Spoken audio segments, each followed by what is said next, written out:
Sir अगर बात करें लगातार जो पराली के मामले पिछले दिनों से ज़्यादा आते थे, अब की बार कैसे है? क्या स्थिति बिल्कुल सही लग रही है? अब तक कितने मामले सामने आ चुके हैं?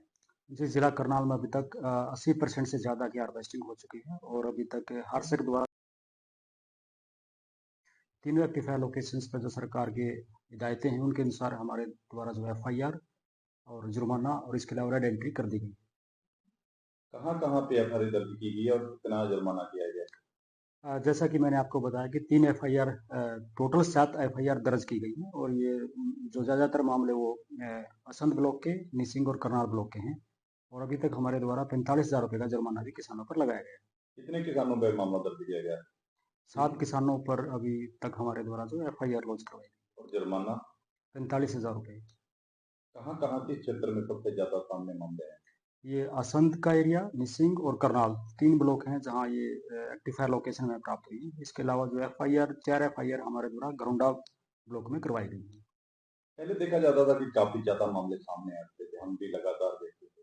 लेकिन अब की बार बहुत ज़्यादा फ़र्क है, सॉल्यूशन भी नहीं, दिवाली के दौरान जहाँ पे काफ़ी दिक्कतें आ जाती थी। इस संदर्भ में आपको बताना चाहूँगा कि जिला प्रशासन द्वारा 750 से ज़्यादा ऑफिसर्स इसमें लगाए गए हैं, जो किसानों को बीच में जाकर उनको समझा रहे हैं फसल अवशेष प्रबंधन का कैसे किया जाना है। चाहे वह एक्सीटू स्टाफ मैनेजमेंट है या इंस्टीट्यू स्टाफ मैनेजमेंट है, दोनों तरीके हमने किसान को समझा दिए गए हैं।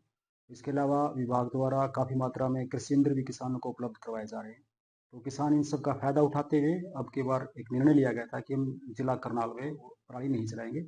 तो उसी के तहत हमारे द्वारा एक अभियान चलाया गया जिसमें हमने गांव स्तर पर या जिला स्तर पर कार्यक्रम आयोजित किए गए और किसानों को समझाया गया कि पराली न जलाएं, और जबकि पराली न जलाने पर किसानों को 1200 प्रति एकड़ का अनुदान भी दिया जाता है। इसके अलावा किसानों को 50% सब्सिडी भी कृषि यंत्रों पर दी जा रही है। अगर जिन किसानों पर एफआईआर दर्ज हुई है, उनको क्या नुकसान होगा?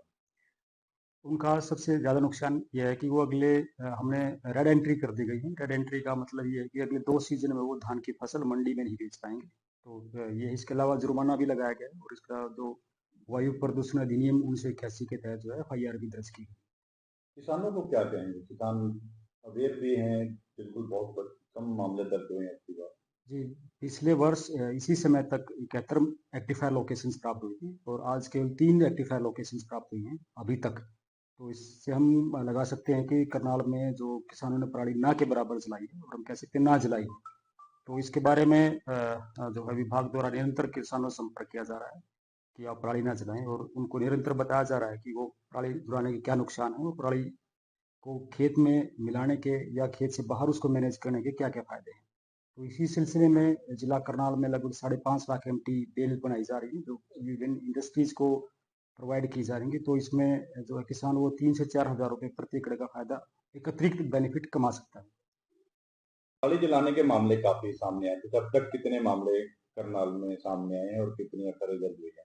अभी तक जिला करनाल में 3 रेक्टिफायर लोकेशन हमें है आरसेक से प्राप्त हुई है और 3 रेक्टिफायर लोकेशन पर जो सरकार के नियमानुसार हमारे द्वारा कार्रवाई की गई है, एफआईआर दर्ज करवाई गई है और जुर्माना वसूला गया है।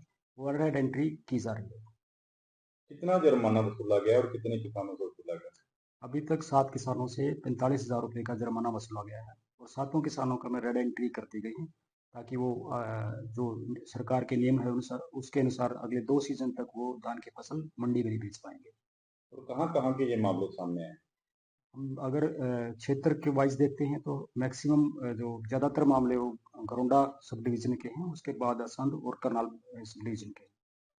तो क्या अब की बार मामले बहुत कम आना, पिछले अगर बात करें तो 71 के करीब लोकेशन थी, अब की बार कितनी लोकेशन है टोटल?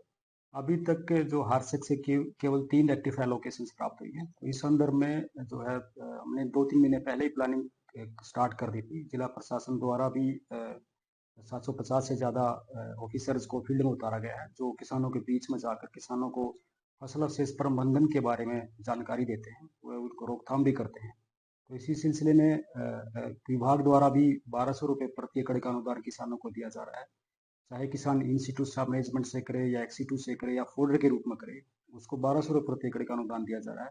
इसके अलावा जो भी किसान भाई कृषि मशीनरी को खरीदना चाहता है उस पर भी 50% का अनुदान किसानों को दिया जा रहा है।